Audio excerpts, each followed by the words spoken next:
實咧，等我講翻咩係 IELTS 啦。IELTS 咧係全寫係 International English Language Testing System 嘅。咁 IELTS 咧其實係嗰個縮寫嚟嘅。咁 IELTS 係一個 proficiency test 啦。平時你哋聽到成日講雅思咧，其實就係呢一個課程嚟，呢一個 test 嚟嘅。咁我講下個 scoring system 先啦。scoring system 咧其實咧由0分咧到9分嘅。咁0分咧就係最低啦，而9分咧就係一個 expert level 嚟嘅。咁其實咧 IELTS 咧係分開4 part， 有邊4 part 咧就係 reading 啦，閱讀理解啦 ，listening 啦，聆聽嘅部分啦 ，writing 寫作啦，同埋最後一 part speaking 嘅，即係會話。咁每一 part 咧都會有一個獨立嘅分數，然後咧就會取一個平均分，就係你 IELTS 嘅總分啦。聆聽嘅部分咧，總共會有40題題目，咁有4個 section， 咁每一個 section 咧就10題左右啦。咁你會有1個鐘頭去做晒呢40條問題，咁但係要留意嘅咧就係嗰段帶咧只係會播1次，而每一題或者每1、2題作答之前咧，佢都會有時間俾你睇咗題目先嘅，所以呢方面咧就唔需要太擔心啦。閱讀理解亦都係40題，咁但係入邊咧只係有3個 passage， 每一個 passage 咧大概係2版 A4 紙左右啦。咁佢容許嘅時間 total 咧係1個鐘頭，所以每一篇平均應該係20分鐘嘅時間。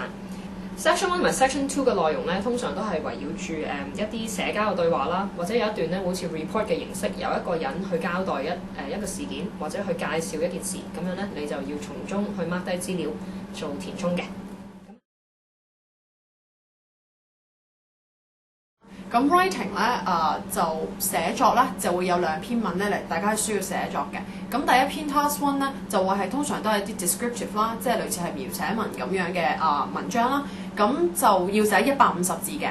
咁所以咧大家都會建議咧係用20分鐘咧去寫呢一篇文嘅。咁另外 task 2咧通常都係一啲 argumentative writing 啦，咁樣就係一啲議論文嚟嘅。咁就需要寫250字，所以咧都係建議咧大家用40分鐘去寫呢個 task 2嘅。咁呢個會話咧，你就會有一個機會咧同一個 examiner 咧做一個單對單嘅對話嘅。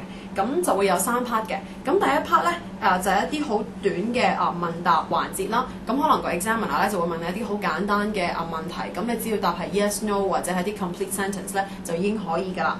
咁到 part 2啦，咁可能你就會有一個題目俾你啦，咁然後咧你就要寫低大概自己想講啲咩，自己去組織一篇嘢咧去話翻個 examiner 聽嘅。咁大約咧應該係2至3分鐘左右。咁但係你會有時間準備嘅，所以唔需要擔心。咁到最後個 part 咧就會有一個discussion 啦，一個對話嘅形式去做一啲討論嘅同個 examiner。咁呢一個咧就可能會係成 part 最長，大概咧係4至5分鐘左右嘅。咁呢一個咧就係 speaking 啦。